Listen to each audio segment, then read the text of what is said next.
Welcome to world of love stories. मैं हूं आपकी स्टोरी टेलर रू एंड आप सुन रहे हैं कॉन्ट्रैक्ट मैरिज एपिसोड 32। इसके प्रीवियस पार्ट में आपने सुना था कि जो आकृति है वो अनाया को मेल कर कर बता देती है कि वो ऑफिस नहीं आ पाएगी। अनाया उसकी बात को देखकर थोड़ी सी अपसेट थी, लेकिन फिर वो अपना सारा टाइम जो है वो ऑफिस में स्पेंड कर दी और इन्हें रात में किसी फंक्शन में जाना था, जिसके बाद जो अनाया है वो घर जाने के लिए निकल जाती है। दादी और अक्षु तैयार होकर उसका इंतज़ार कर रहे थे। अनाया भी चेंज करती है और फिर वहाँ से फंक्शन में जाने के लिए निकल जाती है। अब आगे सुनते हैं। अक्षु जो है वो अनाया से कहती है, दी आप भाभी को लेने कब जाएंगी? तो अनाया कहती है 4-5 दिन बाद। तो अक्षु कहती है मैं भी जाऊँगी आपके साथ। अनाया कहती है बिल्कुल चलिएगा। जिसके बाद जो है ये लोग थोड़ी देर की ड्राइव के बाद पहुंच जाते हैं उसी फंक्शन में। एक्चुअल में वो किसी की इंगेजमेंट का फंक्शन था, जहां अनाया अक्षु और दादी के साथ आई हुई थी। अनाया कहती है दादी आप मुझे वहाँ लेकर चली जाती हैं जहाँ मैं लोगों को जानती तक नहीं। तभी दादी कहती है तुझे उससे क्या, मैं जानती हूँ ना। तो अनाया कहती है ठीक है, अगर आप जानती हैं तो जैसी आपकी इच्छा। और ऐसे जो है वो दादी के साथ कार पार करने के बाद अंदर जाती है। यहाँ जो अक्षु है वो दादी के साथ ही रहती है और अनाया वहाँ कुछ लोगों से मिलती है जो कि उसके जान पहचान के चेहरे थे। वो वहाँ उनसे खड़े होकर बातें कर रही थी। तभी उसका ध्यान जाता है कि अनाउंसमेंट हो रहा है और वो अनाउंसमेंट इंगेजमेंट का था। एक लड़की जो है वो बहुत प्यारी सी आवाज़ में अनाउंसमेंट कर रही थी और वो उस टाइम सेंटर ऑफ अट्रैक्शन थी। सभी लोग उसी की तरफ देख रहे थे। अनाया भी उसकी तरफ देखने लगती है। खुशी जो है वो एंगेजमेंट का अनाउंसमेंट कर रही थी। सभी लोग तालियां बजाते हैं और उसके बाद जो है एंगेजमेंट की रिंग एक्सचेंज हो जाती है। अब यहाँ अनाया जो है वो उस लड़की को देख रही थी, यानी कि खुशी को। तभी वहाँ पर निक आती है। निक खुशी के पास आकर खड़ी हो जाती है। अनाया कहती है ये तो वही लड़की है जो उस दिन मॉल में टकराई थी। तभी उसे सारी चीज़ें याद आ जाती है। यहाँ जो अक्षु है वो निक को देखकर थोड़ी सी गुस्से में आ जाती है और उसके बाद जो है वो दादी से कहती है दादी आप यहीं रुकिएगा, मैं आती हूँ। और इतना कहकर जो अक्षु है वो वेटर से एक जूस का ग्लास लेती है और फिर वहाँ से निक की तरफ जाने लगती है। अब जो अनाया है वो अक्षु को देख रही थी और कहती है ओ नो, ये लड़की। जिसके बाद जो अनाया है वो अक्षु के पीछे पीछे जाती है और वहाँ जाने के बाद जो है वो अक्षु का हाथ झट से खींचती है। तभी जो जूस में ग्लास था वो निक के ऊपर ना गिर के खुशी के ऊपर गिर जाता है। खुशी कहती है ओह नो। तभी अनाया उसकी तरफ देखती है और कहती है आई एम सॉरी वो। तभी अक्षु अनाया की तरफ देखती है। अनाया कहती है तुम मेरे साथ आओ। निक कहती है इट्स ओके। तो अक्षु जो है वो कहती है नथिंग इज़ ओके और इतना कहकर वो अनाया के साथ चली जाती है। अनाया कहती है अक्षु ये क्या था? अक्षु कहती है वो दी मैं तो बदला ले रही थी। तभी अनाया कहती है अक्षु हम यहाँ किसी के फंक्शन में आए हैं, ये बदला लेने का टाइम नहीं है। और बदला क्यों लेना है? उस दिन गलती तुम्हारी थी ना। अक्षु कहती है हाँ फिर भी इसने आपसे सुनाया मुझे। तभी अनाया कहती है पर इसमें गलती तुम्हारी थी अक्षु, उसकी नहीं थी। तो अक्षु कहती है ओके दी सॉरी। तभी अनाया कहती है तुम्हारी वजह से उनकी ड्रेस पर जूस गिर गया, रुको मैं आती हूँ। और इतना कहकर वो खुशी के पास जाती है और कहती है I am really very very sorry. तभी वहाँ पर वेटर टिश्यू लेकर जा रहा था। अनाया उसे टिश्यू हैंड ओवर करती है और वहाँ से अक्षु के पास वापस आ जाती है और वो दादी के पास आकर कहती है दादी हम चले। दादी कहती है बेटा अभी थोड़ी देर रुको। तभी अनाया जो है वो दादी के कान में कुछ कहती है। दादी हंसती है और उसके बाद जो है अनाया दादी का हाथ पकड़कर वहाँ उन्हें बाहर लेकर आती है। अक्षु कहती है दी। तो अनाया कहती है तुम शांत रहो। तो अक्षु शांत हो जाती है। यहाँ जो निक है वो आसपास नज़र घुमाकर देखती है। वहाँ पर कहीं पर भी अनाया नहीं दिख रही थी। तभी निक कहती है वैसे लड़की तो जिससे टकराई और चली भी गई। खुशी कहती है तूने बोला था ना उस दिन कि वो मैरिड है, तो फिर तू क्यों बात कर रही है उनके बारे में? तो निक कहती है फिर भी अब सामने वाला पर्सन आके इसको जूस गिरा रहा है। तो खुशी कहती है फॉर योर काइंड इन्फॉर्मेशन तू अपने दिमाग में एक बात घुसा ले, समझ में आती है या नहीं? वो मेरे ऊपर जूस गिराने नहीं आई थी, वो अक्षु थी ना, उनकी फ्रेंड, आई मीन सिस्टर, है ना? क्या थी? निक कहती है सिस्टर, तो खुशी कहती है हाँ एग्जैक्टली, वो ना तेरे ऊपर जूस गिराने आई थी, उन्होंने तो तुझे बचाया लेकिन मेरे पर गिर गया। तो निक कहती है ओके, सो अब एक बार और मुलाकात हुई तो मतलब तू इसे डेस्टिनी कहने लग जाएगी। खुशी कहती है निक बकवास बंद कर, और मैं उन लोगों में से नहीं हूँ जो दूसरे की लाइफ जाकर स्पॉइल कर दे। निक कहती है ठीक है, वैसे बात तो तू सही कह रही है, इसमें तेरा इन्वॉल्वमेंट तो नहीं होना चाहिए। खुशी कहती है और मेरा कोई इन्वॉल्वमेंट है भी नहीं। इसके बाद जो है वो वहाँ से उसके साथ चली जाती है और निक जो है वो उस लड़की के पास पहुँचती है जिसकी इंगेजमेंट थी। यहाँ जो अक्षु है वो दादी के साथ कार में आकर बैठ जाती है। अनाया ड्राइविंग सीट पर बैठती है और कहती है दादी, किसी दिन ये लड़की ना मुझे पिटवा कर मानेगी। तभी दादी हंसती है और कहती है अक्षु क्यों करना था बेटा तुझे ऐसा? तो अक्षु सारी बात दादी को बताती है। दादी बहुत ज़्यादा हंसने लग जाती है, कहती है ये लड़की भी ना एक चूस का बदला लेना नहीं छोड़ती। तो अक्षु कहती है क्यों ना लूँ दादी, मैं तो लूँगी। जिसके बाद दादी कहती है चुप कर। जिसके बाद जो है अब अनाया दादी और अक्षु के साथ वापस घर आ जाती है और घर आने के बाद जो है वो दादी को उनके रूम में छोड़ती है और अक्षु के पास आकर हाथ फोल्ड करके खड़ी हो जाती है। अक्षु बहुत प्यारा सा फेस बनाकर उसकी तरफ देखने लगती है और कहती है सॉरी ना दी। तो अनाया कहती है ये लास्ट टाइम था, लेकिन आगे से तुमने किसी भी टाइम किसी के लिए भी बदले लेने की सोच रखी ना तो मैं माफ़ नहीं करूँगी, समझी ना? अक्षु कहती है ओके प्रॉमिस, नहीं रखूँगी। जिसके बाद जो अनाया वो कहती है ओके। जिसके बाद अक्षु वहाँ से अपने रूम में चली जाती है और कहती है मेरी दी थी आज, किसी दिन तुम मुझे अकेले मिलो तब मैं तुम्हें बताती हूँ। और इतना कहकर अक्षु वहाँ से सो जाती है। यहाँ जो अनाया है वो अपने रूम में पहुँचती है। रूम में पहुँचने के बाद जो है वो अपना फ़ोन देखती है तो देखती है कि आकृति ने उसे 10 से 15 गुस्से वाले इमोजी भेज कर रखे थे। अनाया जैसे ही अपना फ़ोन देखती है उसे तुरंत दूर फेंक देती है। अब आकृति यहाँ देखती है कि मैसेज सीन हो चुके हैं। अनाया ऑनलाइन भी है पर रिप्लाई नहीं कर रही। तभी जो आकृति है वो फिर से एक गुस्से वाला इमोजी भेजती है। अनाया फटाफट अपना फ़ोन हाथ में लेती है। आकृति कहती है कहाँ थी आप? अनाया कहती है सॉरी, मुझसे कोई गलती हुई है क्या? तो आकृति कहती है हाँ, मुझे ना कोई कॉल्स किए हैं ना मैसेजेस किए हैं, आप कहाँ बिजी थी? अनाया कहती है वो मैं ऑफिस, फिर फंक्शन। आकृति कहती है फंक्शन? कैसा फंक्शन?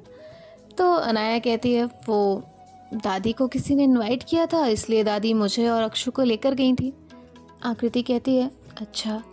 अनाया कहती है हाँ, तो वहीं पर गए थे एंड फिर मैंने फ़ोन देख नहीं पाया और आपको कोई रिप्लाई नहीं कर पाई, सॉरी। आकृति कहती है इट्स ओके। तभी जो आकृति है वो कुछ देर तक शांत रहती है, फिर कहती है वहाँ पर लड़कियाँ थी? तो अनाया कहती है ऑब्वियसली थी, क्यों नहीं होंगी। तो आकृति जो है अब मन में सोचती है पूछूं नहीं पूछूं, पूछूं नहीं पूछूं। फिर आकृति पूछ ही लेती है और कहती है तो बहुत सारी लड़कियां होंगी। तो अनाया कहती है हाँ, बहुत सारी लड़कियां थी।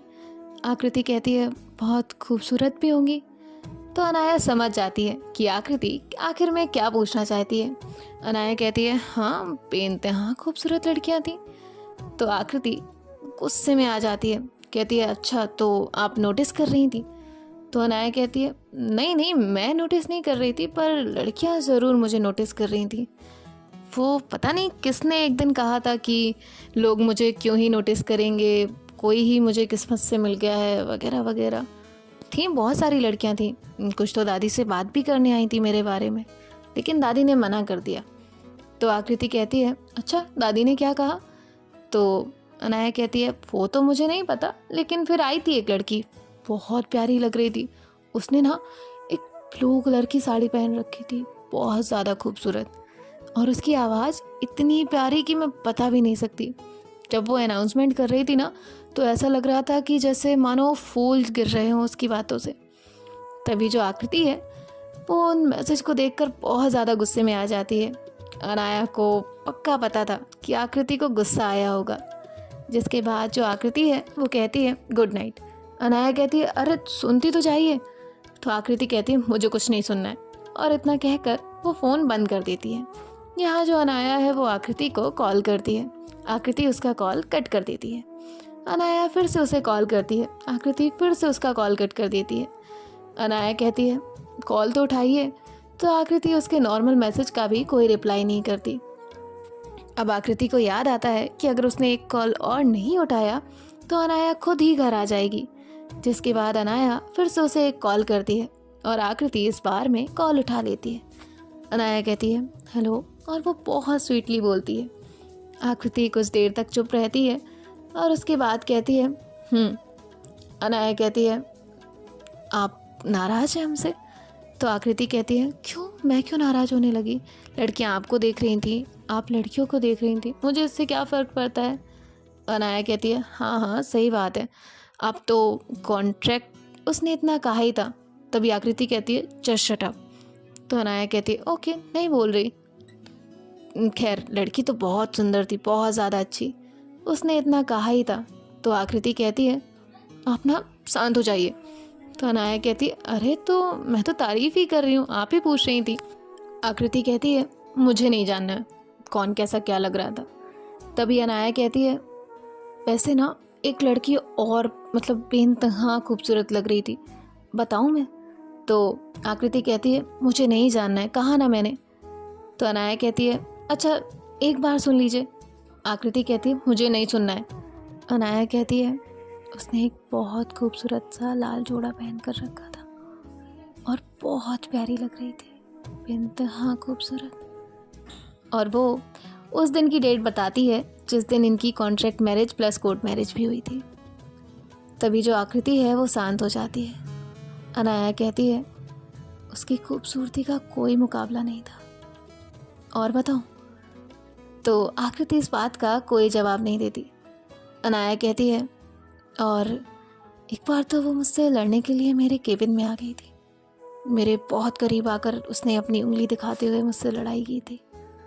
उस दिन तो बहुत ज़्यादा प्यारी लग रही थी, मेरी आंखें तो सिर्फ उसे देखे जा रही थी।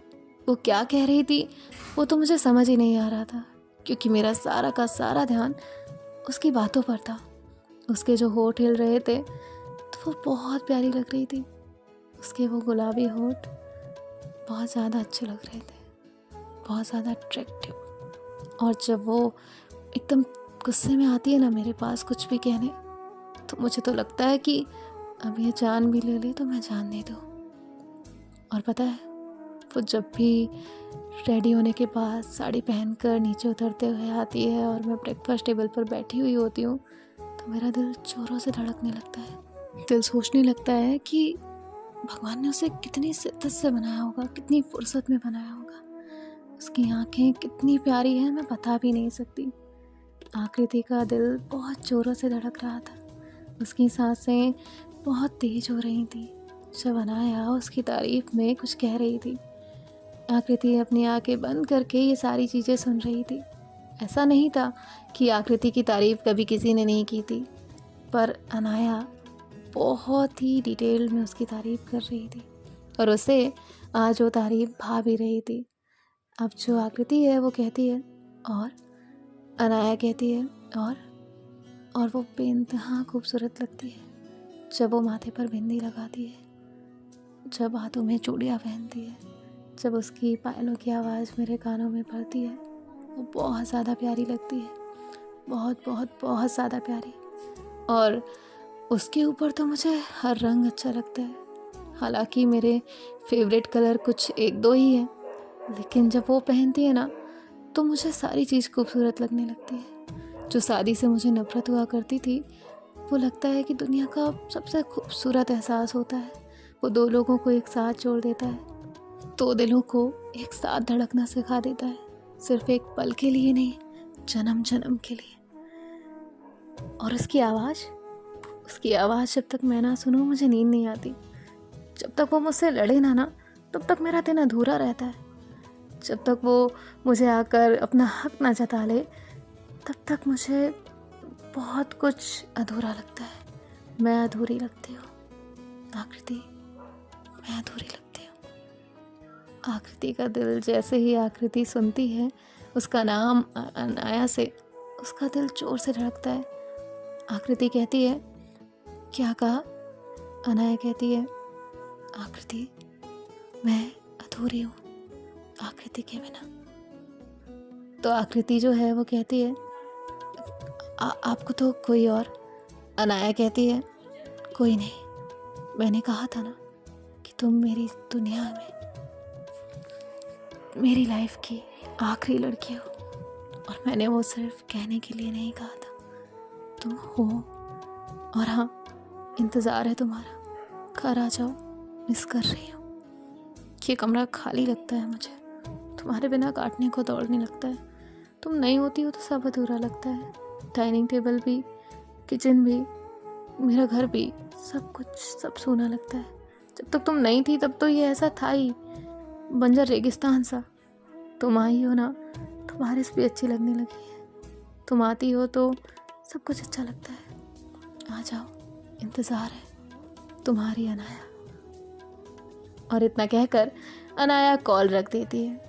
आकृति तो चाहती नहीं थी कि अनाया उस कॉल को रख, वो तो बस इतना ही चाहती थी कि सारी रात ये बातें चलती रहें। लेकिन अनाया कॉल कट कर चुकी थी।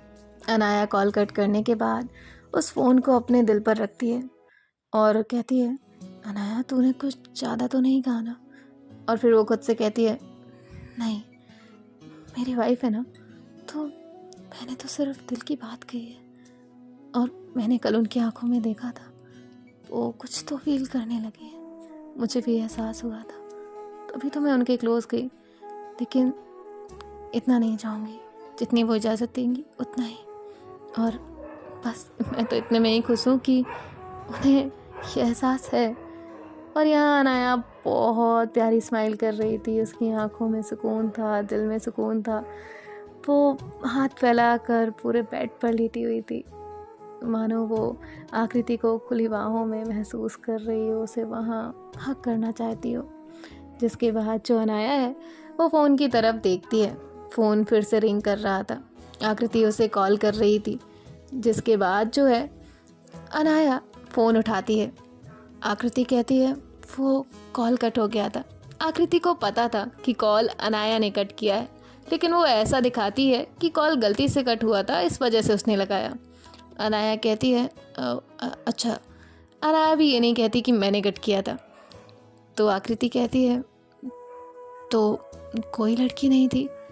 अनाया कहती है, नहीं, मैंने ध्यान नहीं दिया, कोई ब्लू साड़ी, कोई ब्लैक साड़ी, किसी पर भी नहीं। मुझे तो मेरी वाली बहुत अच्छी लगती है।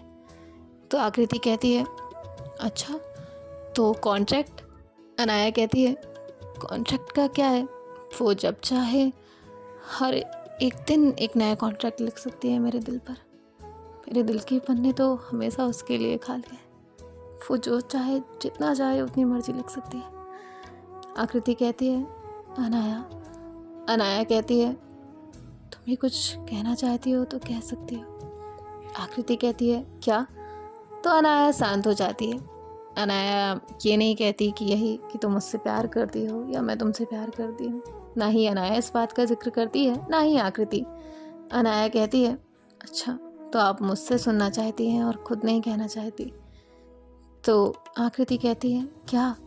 अनाया कहती है, कुछ भी नहीं, गुड नाइट। और इतना कहकर वो फ़ोन रखने वाली थी, तभी आकृति कहती है, गुड नाइट। एंड हाँ, तो अनाया कहती है, क्या? आकृति कहती है, मुझे अपनी फ़ोटोज़ भेजिएगा। अनाया कहती है, मेरी फ़ोटोज़ का आप क्या करेंगी? आकृति कहती है, वो पापा ने मांगी है। तो अनाया कहती है, आपके पापा मेरी फ़ोटोज़ का क्या करेंगे? तो आकृति कहती है, तो मुझे ही चाहिए। तो अनाया कहती है, क्यों? आकृति कहती है, देना है या नहीं? अनाया कहती है, भेज दूँगी। आकृति कहती है, जिसके बाद जो है अनाया कहती है, गुड नाइट।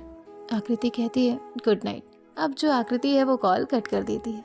उसके बाद अपना व्हाट्सएप ऑन करती है और उन सारे जो गुस्से वाले इमोजी थे उन्हें डिलीट करती है।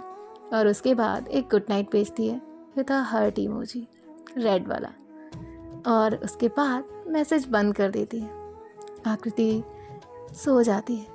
अनाया जैसे ही उस मैसेज को देखती है तो बहुत ज़्यादा खुश होती है। अब जो अनाया है वो भी सोने के लिए चली जाती है। सो गाइस, देखते हैं कि इनके नेक्स्ट पार्ट में क्या होता है। बाय बाय, टेक केयर, ख्याल रखिएगा।